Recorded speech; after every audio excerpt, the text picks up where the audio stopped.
दोस्तों स्वागत है आप सभी का फिर से एक बार आपके अपने चैनल फिनवेस्ट ट्रेडिंग पर। दोस्तों आज हम देखेंगे कल किस तरीके से मार्केट जो है वो वर्क कर सकता है।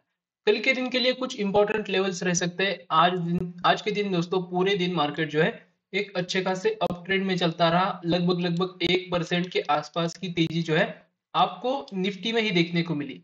लेकिन बैंक निफ्टी और फिन निफ्टी अगर देखेंगे तो इसके मुकाबले थोड़े से फीके थे और एक साइडवेज टाइप का मोमेंटम जो है आज फिन निफ्टी और बैंक निफ्टी दोनों में देखने को मिला था।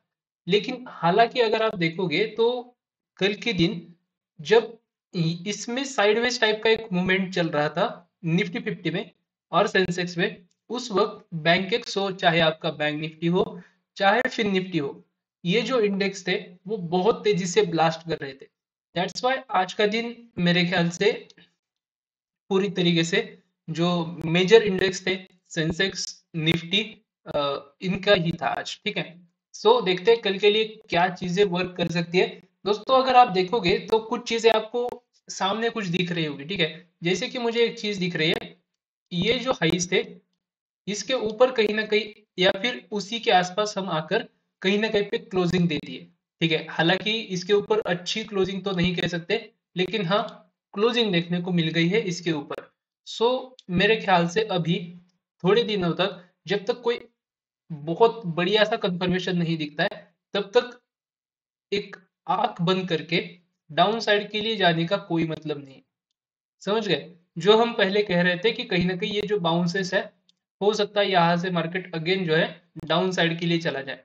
लेकिन आज जो यूएस के जो प्रेसिडेंसी के इलेक्शंस थे, जनरल इलेक्शंस थे, उसमें से दोस्तों आज डोनाल्ड ट्रंप को जो है डी टी लिख देता हूं मैं। ठीक है, समझ लीजिएगा। डोनाल्ड ट्रंप को जो है आज वो चुने गए हैं, उन्होंने इलेक्शंस जीत लिए है। अभी जो नए राष्ट्राध्यक्ष होंगे यानी कि वहां के जो प्रेसिडेंट होंगे वो रहेंगे डोनाल्ड ट्रंप। ये दोस्तों कहीं ना कहीं मार्केट को लगता है कि पसंद आ गया है और दैट्स वाई उन्होंने क्या किया है, उस तरीके से मार्केट्स में पैसे लगाकर मार्केट्स को आज उठाने की बहुत तगड़ी कोशिश करी है। ठीक है, और सादी एकदम सीधी अगर कहेंगे तो सीधी कोई रैली नहीं थी है, एक तगड़ी रैली थी। ठीक है, और तगड़ी रैली के बाद कहीं ना कहीं मार्केट्स जो है वो थोड़े से स्ट्रॉन्ग जोन पे आकर कहीं ना कहीं क्लोजिंग देते हुए दिखे हैं। लेकिन दोस्तों ये तेजी सस्टेनेबल रहेगी या फिर यही से एक डाउन साइड का मोमेंटम आएगा, ये कहना अभी के लिए मुश्किल है। क्योंकि आज का जो असर था पूरी तरीके से इलेक्शंस का असर था। अगर ये असर सिर्फ और सिर्फ इलेक्शन के लिए ही आया था तो मेरे ख्याल से हो सकता है कि अगेन एक जो है सेल ऑफ हमें शो करे।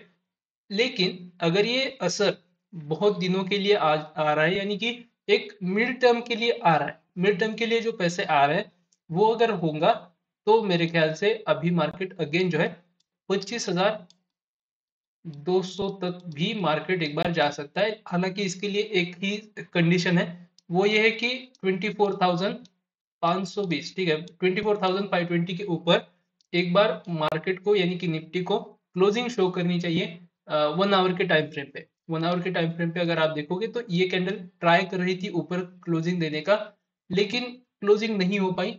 दैट्स वाई मार्केट जो है फेल हो गए इसके ऊपर क्लोज करने में। मुझे लगता है हमें क्या करना चाहिए, 24,520 के लेवल जो है वो एक बार मार्क कर लेनी चाहिए। ठीक है, यहाँ पे देखिए हम इसको मार्क कर लेते हैं। अभी जो आज का जो डे लो था उसको भी मैं मार्क करूंगा क्योंकि मेरे ख्याल से ये भी इंपॉर्टेंट रह सकता है। इसको निकाल दीजिए और इसको निकाल दीजिए, कोई मतलब नहीं इनका। ठीक है, अभी इसके ऊपर अगर मार्केट निकल जाता है तो डायरेक्टली मैं प्लान कर रहा हूँ इन टारगेट्स के लिए।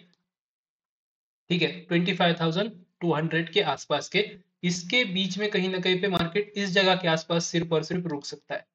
अदरवाइज मेरे ख्याल से रास्ता पूरा साफ है। इसके ऊपर एक इस तरीके की कैंडल बनेगी, मार्केट जो है सुर सुर सुर सुर करके सीधा सीधा 25,200 तक फिर से हमें दिखाई देगा स्ट्रॉन्ग कंडीशंस में। अगर यहाँ पे फेल हो जाता है इसके ऊपर जाने में तो मेरे ख्याल से आप इसके हाई का एसएल लगा के अगेन जो है कुछ डाउन साइड के ट्रेड्स प्लान कर सकते हो इन जोन्स के लिए। और इतना डाउन आना ऐसी कोई बड़ी बात नहीं। ठीक है, मार्केट फिर से इस जगह के आसपास आके फिर से क्लोजिंग दे सकता है। 24,500 ही चल रहा है ना, सो 200-300 पॉइंट चलना कोई निफ्टी के लिए बहुत बड़ी बात है नहीं। समझिए, 24,200 तो एटलीस्ट फॉल करेगा तो आना चाहिए, या फिर राइज करे तो 24,800 के आसपास, या फिर 750 के आसपास तो मार्केट कम से कम इंट्राडे बेसिस पे जाना चाहिए, ऐसा मुझे लग रहा है। जो ये लेवल्स है वो एक बार मार्क कर लीजिए। ये जो डेज लो है ये आपका डेज हाई है, डेज हाई कहेंगे, और साथ ही साथ क्या कहेंगे, 24,520 का लेवल, जो कि एक इम्पॉर्टेंट लेवल रह सकता है। इसके ऊपर का टारगेट 24,840, और इसके ऊपर 25,200। इससे अगर नीचे फिसलेगा, डेज लो ब्रेक करेगा, तो मेरे ख्याल से 23,860 के आसपास अगेन हमें कहीं ना कहीं पे मार्केट रुकता हुआ दिखाई देगा, और वहां से मार्केट कहीं ना कहीं पे अगेन फॉल करता हुआ शो कर सकता है। समझ गए? अभी चलते हैं निफ्टी फिफ्टी के चार्ट पे। एफ की डेटा जो है वो थोड़े से देर बाद देखेंगे हम। देखिए, ये जो चीज मैं आपको कह रहा था कि टोटल साइडवेज सा है, ठीक है, टोटली साइडवेज है। निफ्टी भी इसी तरीके से चल रहा था। ये 15 मिनट का टाइम फ्रेम है आपके सामने, 1 आवर का टाइम फ्रेम भी लगाओ तो भी आपको सेम ही चीज दिख रही होगी। लेकिन निफ्टी फिफ्टी जो था वो कहीं ना कहीं इस तरीके से चल रहा था, ठीक है, थोड़ा रुक रहा था, बाद में चल रहा था, लेकिन ये टोटल दिन भर रुका हुआ ही था। इसके पीछे का सेम रीजन था कि ये जो हमने कल के दिन लेवल्स आपको दिए थे, इसके ऊपर लास्ट में आके क्लोजिंग दिया है, ठीक है। ये देखिए, इसके ऊपर ये क्लोज किया, क्लोजिंग के बाद इसका हाई ब्रेक नहीं हो पाया। हाई भी ब्रेक कर लेता तो भी ये जो डेज हाई है इसके ऊपर कहीं ना कहीं निकलना पड़ता। उसके बाद देखिए, लास्ट कैंडल जो 15 मिनट की थी उसने कहीं ना कहीं क्लोज किया इसके ऊपर, लेकिन ये कैंडल वैलिड नहीं मानी जाएगी, क्योंकि ये लास्ट की जो कैंडल होती है वो सिर्फ और सिर्फ 15 मिनट की बनती है। अगर कल के दिन मार्केट कहीं ना कहीं छोटा सा गैप डाउन, या फिर मुझे तो नहीं लगता है कि छोटा मोटा कोई होगा, या तो खुलेगा यहाँ पे, या तो खुलेगा बहुत ही ऊपर, 300-400 पॉइंट तो गैप अप गैप डाउन मेरे ख्याल से खुलना चाहिए मार्केट कल के दिन, ठीक है। लेकिन अगर एक्स्ट्रा ऑर्डिनरी कंडीशंस में यहाँ पे या यहाँ पे इन दोनों पॉइंट्स के आसपास कहीं पे मार्केट ओपन हो जाता है, तो क्लोजिंग बेसिस पे ध्यान देना कि कहीं ना कहीं पे इसके ऊपर एक 1 आवर का कैंडल क्लोज होना चाहिए। ये अगर कैंडल क्लोज करेगा तो मेरे ख्याल से अप साइड के लिए हमें अच्छे लेवल्स दिख सकते हैं। अदरवाइज जो है वो है, यहाँ से अगेन एक फॉल आएगा 52,193 के आसपास तक, ठीक है। ये हो गया दोनों इंडाइसेस के बारे में। चलते एफ आई डी आई के डेटा के बारे साथ। थोड़ा सा वीडियो को जल्दी निपटाने की कोशिश करूंगा मैं, क्योंकि बहुत भी लंबा वीडियो कुछ काम का नहीं है। सही बात है ना? 4,445 करोड़ के आसपास के जो कैश मार्केट में एफ ने कर दी है सेलिंग, यानी कि वो तो नहीं रुकने का नाम ले रहे, ठीक है। डी अगेन उसी तरीके से उसी रुतबे के साथ मार्केट को खरीदारी करते हुए दिख रहा है। एफ ने इंडेक्स फ्यूचर्स में 482 करोड़ के आसपास की जो है बाइंग बाइंग नहीं कह सकते, सेलिंग करी। लेकिन निफ्टी के जो फ्यूचर्स थे वो 341 करोड़ के आसपास के बाइंग साइड में थे, ठीक है, फ्यूचर्स की बात कर रहे हैं हम, यानी कि मार्केट अब जाएगा। समझे? अभी ये जो डेटाज होते हैं वो डे एंड के होते हैं, ईओडी डेटाज है, यानी कि end of the day data. ये कहीं ना कहीं होल्ड भी हो सकता है या फिर नहीं भी हो सकता है। अभी हम पहले देख रहे थे कि कहीं ना कहीं पे ये जो डेटाज है वो कहीं ना कहीं अच्छे असर डालते हैं, लेकिन ऐसा कुछ है नहीं। दैट्स वाई हम इस पे ज्यादा फोकस नहीं करते। यहाँ पे देखते हैं सीधा सीधा ऑप्शंस के बारे में। ऑप्शंस का थोड़ा सा ब्रेक डाउन करते हैं। ऑप्शंस में अगर आप देखोगे तो बैंक निफ्टी में क्या दिख रहा है, 7,000 करोड़ के आसपास के ऑप्शन जो है वो सेलिंग साइड में थे, और वही निफ्टी फिफ्टी में क्या दिख रहा है, 18,327 करोड़ के आसपास के ऑप्शंस इन्होंने बाय करके रखे थे। सेम यही लॉजिक आप अगर मार्केट के स्पॉट्स में देखोगे तो 18,000 करोड़ का जो बाइंग था उसके हिसाब से मार्केट उसी तरीके से भागा है। समझ गए? और निफ्टी बैंक में जो आज इसका एक्सपायरी था, तो आज 7,000 करोड़ के आसपास की सेलिंग थी, लेकिन ये मार्केट क्या हो गया, एक ही जगह पे रुक गया। यानी कि इन्होंने आज के दिन में सिर्फ और सिर्फ ऑप्शन सेल करके पैसा बनाया है, ना कि ऑप्शन बाय करके, ठीक है। और बाकी के इंडाइसेस सब के सब देखो आप, सब में आपको दिखेगा कि ऑप्शन सेल करके पैसा बनाया गया, ठीक है। सो हम इस लेवल के ऊपर बात ही नहीं करते, क्योंकि कुछ फायदा नहीं है ना उसकी बात करते, ठीक है। स्टॉक फ्यूचर्स 904 करोड़ के आसपास सेलिंग साइड में, और स्टॉक ऑप्शंस भी 1300 करोड़ के आसपास के सेल साइड में। मेरे ख्याल से दोनों तरफ के जो ऑप्शंस है मतलब स्टॉक्स के जो फ्यूचर्स है वो आज के दिन लॉस मेकिंग थे, यानी कि डाउन साइड के लिए बने हुए थे। उसी तरीके से ऑप्शंस भी जो है वो मंथ एंड के लिए ऑप्शंस सेलिंग साइड में बने होते। ये तो कोई लॉजिक बनता है कि ये ऐसे होता है, लेकिन ये लॉजिक जो है तो थोड़ा सा गड़बड़ी का है। देखते हैं कंट्रीब्यूशन में क्या क्या हो रहा है, कंट्रीब्यूशन कौन कौन कर रहा है बढ़िया सा। कंट्रीब्यूशन में अगर आप देखोगे तो निफ्टी 50 में 302 पॉइंट के आसपास का कंट्रीब्यूशन पॉजिटिव में हुआ है, जिसमें से सबसे अव्वल पे था इन्फोसिस, टीसीएस, रिलायंस, एलटी। अभी इसके पीछे के और यहाँ पे भी देखिए एचसीएल टेक, बीईएल और भारतीय एयरटेल भी मान के चलिए, ये कहीं ना कहीं पे ये जो कंपनीज है ये सब की सब आईटी कंपनीज है। एलटी सिर्फ और सिर्फ मेरे ख्याल से आईटी है नहीं, और रिलायंस, ठीक है, ये दो कंपनी छोड़ देंगे तो आपको सब की सब कंपनी जो है वो आपको कहीं ना कहीं पे इंफॉर्मेशन टेक्नोलॉजी से रिलेटेड दिखेंगी। और इन्होंने ही दोस्तों आज क्या किया है, पूरे मार्केट को अप लेके गए। क्लियर? अभी इसके पीछे का रीजन भी मैं आपको बताता हूँ। इन्फोसिस क्या करती है कंपनी, इंफॉर्मेशन टेक्नोलॉजी के रिलेटेड काम करती है, ठीक है। जो आपने थंबनेल पे देखा होगा, डोनाल्ड ट्रंप की जो इलेक्शन की जीत है उसके लिए पूरे इंडियन स्टॉक मार्केट में मचाया त्योहार, ठीक है। बहुत ही बड़ा त्योहार के रूप में इन्होंने मनाया है, क्योंकि इनके लिए बहुत अच्छा है। कैसे, मैं आपको बताता हूँ। देखिए इन्फोसिस, टीसीएस, एलटी हो गया, बीएल हो गया, एचसीएल टेक हो गया, ये जो टेक कंपनीज है वो क्या करती है, वहां से कॉन्ट्रैक्ट्स लेती है, हमारे इंडिया में उसको पूरा करती है। मतलब कुछ सॉफ्टवेयर्स बनाना होगा, कुछ प्रोग्राम्स बनाने होंगे, कुछ भी हो, ठीक है, वहां से उनको काम मिलता है और वो काम वो यहाँ पे निपटाते हैं। यहाँ पे जो भी लोग उनके यहाँ पे काम करते हैं, जो कि नौकरी वगैरह करते हैं, उनसे वो काम करके लेते हैं और वो जो एंड का जो प्रोडक्ट होता है वो सप्लाई कर देते हैं यूएस को, ठीक है। और यूएस को सप्लाई करने के बाद उनको जो कमाई होती है वो होती है डॉलर्स में, ठीक है।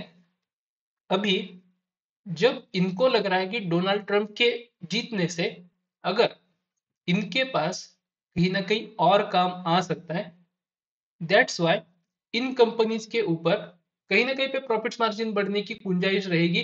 तभी ना बड़े प्लेयर्स कहीं ना कहीं इसको उछाल रहे हैं, ठीक है। टीसीएस हो गया या फिर इन्फोसिस हो गया, इनको क्यों उछाल रहे हैं, सिर्फ और सिर्फ यहाँ पे कुछ ना कुछ वैलिडिटी लगी होगी उनको कि डोनाल्ड ट्रंप जीत जाएंगे तो इनकी प्रॉफिटेबिलिटी या फिर प्रॉफिट मार्जिन जो है वो इंक्रीज हो जाएंगे, और इनके जो पैसे है, मुनाफा जो है वो भी बढ़ता रहेगा। इसीलिए दोस्तों इसमें आज बढ़िया सी खरीदारी देखी गई। जो भी आपको देखिए, इन्फोसिस में कितने परसेंट की, 4%, टीसीएस में 4.25%, फिर उसके बाद एलटी 2%, एचसीएल टेक 3.66%, बीईएल जो इलेक्ट्रॉनिक्स की कंपनी है उसमें 5%, भारतीय एयरटेल 1.25% के आसपास। यानी कि कहीं ना कहीं ये देखिए टेक महिंद्रा में भी 3.73% के आसपास की तेजी जो है आपको देखी जा रही है। यानी कि ये संकेत किसके हैं, कहीं ना कहीं ये समझ के बैठे हैं कि हमें जो है एक अच्छा खासा मुनाफा इसमें हो सकता है। विप्रो देखिए, विप्रो भी है यहाँ पे, विप्रो ने भी कहीं ना कहीं पे कंट्रीब्यूट किया है। उसके बाद देखिए और नीचे अगर आप जाते हो तो कहीं ना कहीं पे दिखेगा आपको, बहुत सारे शेयर्स दिखेंगे जो कि आईटी कंपनीज के बेस पे काम करते हैं। और जो लॉस में थे उसमें देखेंगे तो टाइटन, टाइटन में आज रिजल्ट्स आए, रिजल्ट्स की वजह से आज इसकी पिटाई हुई थी। हालांकि एक समय पे ये जो शेयर है देखिए 3114 के आसपास की लो की प्राइस में चल रहा था, लेकिन उसके बाद क्लोजिंग देते हुए देखिए लो 3114 के आसपास का था, और क्लोजिंग देते वक्त इसने कहीं ना कहीं पे 3177 के आसपास इसको रोक लिया। हालांकि बहुत बढ़िया सी गिरावट नहीं दिखी है, लेकिन इससे ज्यादा पिटाई भी हो सकती थी, बस मार्केट का माहौल ठीक था, इसी वजह से टाइटन में आज पिटाई कम हुई। H D F C bank कल एक हाथ से पूरे मार्केट को उठा के रखा था, वो कहीं ना कहीं आज कंट्रीब्यूट कर रहा था निगेटिव के लिए। Hindustan Unilever, axis bank, SBI life, HDFC life, IndusInd bank, Cipla और ग्रासिम ये कहीं ना कहीं पे लॉस मेकिंग थे और निगेटिव कंट्रीब्यूशन दे रहे थे। बैंक निफ्टी में अगर आप देखोगे तो एचडीएफसी बैंक था जो कि निगेटिव कंट्रीब्यूशन दे रहा था 30 पॉइंट्स के आसपास, एक्सिस बैंक, इंडसइंड बैंक और एयू बैंक। सबसे इंपॉर्टेंट है ये ऊपर के दो बैंक जो कि ऑलमोस्ट दोनों के दोनों मिला के 35 पॉइंट के आसपास की गिरावट यहाँ पे दे रहे थे। लेकिन अगर देखेंगे पॉजिटिव कंट्रीब्यूटर्स में तो 136 पॉइंट सिर्फ और सिर्फ पॉजिटिव कंट्रीब्यूशन हुआ है। उसमें से सबसे ज्यादा आईसीआईसीआई बैंक 60 पॉइंट्स के आसपास, SBI, bank of Baroda, Kotak bank, PNB और आईडीएफसी फर्स्ट बैंक। बहुत नीचे जाएंगे तो एक दो पॉइंट के भी मिल जाएंगे, लेकिन उनका कुछ खास कर नहीं सकते ना। 32 पॉइंट्स के आसपास एसबीआई ने यहाँ पे कंट्रीब्यूट किया, 13 पॉइंट्स के आसपास बैंक ऑफ बड़ौदा ने, और 12.25 पॉइंट के आसपास कोटक बैंक ने। ठीक है, हालांकि ये जो कोटक बैंक है वो हमारे पोर्टफोलियो का भी हिस्सा है। सो इस इसमें जिस तरीके से पैसे बनेंगे, ये जिस तरीके से इंक्रीज होगा, उसी तरीके से हमारे पोर्टफोलियोज भी इंक्रीज होते रहेंगे। ठीक है, आगे बढ़ते हैं ऑप्शन चेन की तरफ। ऑप्शन चेन के डेटा अगर आप देखोगे तो बने हैं जबरदस्त। ठीक है, यहाँ पे इस साइड को देखिए भैया क्या लग रहा है, और इस साइड को देखिए यहाँ पे यहाँ पे, और ये तीन चार जो पॉइंट्स जो मैंने मार्क किए उस पर थोड़ा सा फोकस डालिए, तब तक मैं इधर मार्किंग करता हूँ। 1 2 3 4, ठीक है, 5 6 7 8 9 10 11 12 12 स्ट्राइक्स देखिए इस तरफ की, और ये 13। ठीक है, यहाँ की 13 स्ट्राइक्स देखिए, और यहाँ की 6 7 स्ट्राइक देखिए। क्या लग रहा है, जी भर के दोस्तों यहाँ पे बाइंग हो गई। ठीक है, जी भर के बाइंग करी है, और इस साइड में ज्यादा कुछ है नहीं। ठीक है, ये लोग अभी भी संभ्रमित अवस्था में है, मतलब ऐसे माहौल खराब है यार, कहीं मेरे स्टॉप लॉसेस ना निकल जाए, समझे। और वही चीज मुझे लग रही है कि मार्केट में कल फिर से वर्क करेगी। और जो ये इंडेक्स है निफ्टी 50, वो आपने देखा होगा कि पिछला जो वीक था, पिछले 2 वीक्स में, ठीक है, पिछले 2 वीक में अगर देखा होगा आपने, तो एक्सपायरी के दिन ये नहीं चला है, समझ गए। एक्सपायरी के दिन कुछ नहीं हुआ है इसमें, ये टोटली इस तरीके से साइडवेज चले, बैंक निफ्टी और निफ्टी, दोनों के दोनों, समझ गए। सो मुझे लगता है कल के दिन एक गैप अप और गैप डाउन होगा, और उसी के आसपास कहीं ना कहीं फिर से हम खेलेंगे, जब तक कोई बड़ी खबर नहीं आती है तब तक। ठीक है, चलते आगे, निफ्टी बैंक को देख लेते हैं। हालांकि इसका जो ट्रेड है वो आप मतलब इसके जो पॉइंट्स है वो आपको नहीं दिखेंगे, क्योंकि आज ही एक्सपायरी हुई है। सो पोजीशंस इतनी अच्छी नहीं बनी होगी। यहाँ पे मुझे दिख रहा है 25,000, 21,000 और 26,000, उसी हिसाब से 34,000, 51,000 और 13,000, यानी कि कहीं ना कहीं ये इंडेक्स थोड़ा सा संभला हुआ है, 50,000 के आसपास यहाँ पे भी है। थोड़ा सा ये संभला हुआ लग रहा है मुझे, कि इसके पास कहीं ना कहीं पे क्लैरिटी है। लेकिन निफ्टी के पास क्लैरिटी है, लेकिन अब साइड की क्लैरिटी थोड़ी सी ज्यादा लग रही है। ठीक है, अगर ये जो पुट्स बाय करके रखी है या फिर सेल करके रखी है, वो दोस्तों अगर कुछ हमें लगता है कि कल इसी तरीके से हो सकता है, तो हम उस तरीके से ट्रेड्स प्लान करेंगे। हालांकि ऑप्शन चेन में है नहीं कुछ, ठीक है, अगर कुछ होता तो मैं आपको पूरी तरीके से बता देता। देखते हैं एक बार ग्लोबल इंडाइसेस को। ग्लोबल इंडाइसेस में अगर आप देखोगे तो क्या दिख रहा है मुझे, ठीक है, 43,538 के आसपास जाके 1316 पॉइंट के आसपास की तेजी के साथ डाउ जोन्स क्लोजिंग दे देगा। ठीक है, दे देगा ये क्लोजिंग ऊपर साइड में, 3% के आसपास की इसमें तेजी है। 107 पॉइंट के आसपास S&P 500 चल रहा है 1.85% की तेजी के साथ, और नैस्डैक जो है वो 2% की तेजी के साथ चल रहा है। मेरे ख्याल से ये जो फिगर्स है वो इसी तरीके से कंटिन्यू करते रहेंगे। European markets as usual sideways to bearish लग रहा है मुझे, और हमारा गिफ्ट निफ्टी जो है वो लॉस मेकिंग है। ठीक है, जो देना था इसने दे दिया। हैंगसेंग का जो मार्केट है वो भी रेड में है। निक्की एक अकेला है जो कि पावर में दिख रहा है। स्ट्रेट टाइम्स, ताइवान लिमिटेड, ये सब के सब जो है कहीं ना कहीं लूजर्स ही दिख रहे हैं। ठीक है, एशियन मार्केट्स लो में है। सो हम हो सकता है, मैं नहीं कह रहा हूँ कि ऐसा ही होगा, लेकिन हो सकता है कि हम एक बड़ी गैप डाउन या फिर गैप अप कंडीशन में ओपन करें। ठीक है, अभी कुछ कहना नामुमकिन है। गिफ्ट निफ्टी लो में चल रहा है, लेकिन जो ग्लोबल इंडाइसेस यूएस के जो मार्केट्स है वो बहुत अप साइड में चल रहे हैं। 1200 1300 पॉइंट मतलब अच्छा हो जाता है, और आईटी कंपनीज के लिए बहुत अच्छा हो जाता है। आईटी कंपनीज अगर खुलते ही भागने लगेंगी 3 4%, तो समझ लीजिएगा कि कहीं ना कहीं पे बच गया है बैंड बियर्स का। ठीक है, $75 के आसपास चल रहा है ब्रेड क्रूड, 0.36 के आसपास आज गिरावट देखने को मिली है। 50%, 0.5% के आसपास, और क्रूड ऑयल कहीं ना कहीं पे तेजी के साथ चल रहा है 0.73% की तेजी के साथ। हालांकि बहुत कुछ बड़े ऐसे डेटाज है नहीं, लेकिन जो कुछ भी है दोस्तों, मुझे लगता है कि ये जो इम्पैक्ट है 1300 पॉइंट का, वो तगड़ा हो सकता है हमारे इंडियन मार्केट्स पे। बस जो लेवल्स मैंने आपके साथ शेयर किए हैं उन्हीं पे फोकस कीजिए, मार्केट आपको जरूर से जरूर एक अच्छा खासा मोमेंटम या फिर पैसा जिसे कहते हैं वो आपको बना के देगा। आई होप वीडियो आपको पसंद आ गई होगी। वीडियो पसंद आ जाती है लाइक शेयर सब्सक्राइब करना बिल्कुल मत भूलिएगा। मिलते हैं इसी तरीके की नेक्स्ट वीडियो के साथ, तब तक आप बने रहिए इन्वेस्ट के साथ।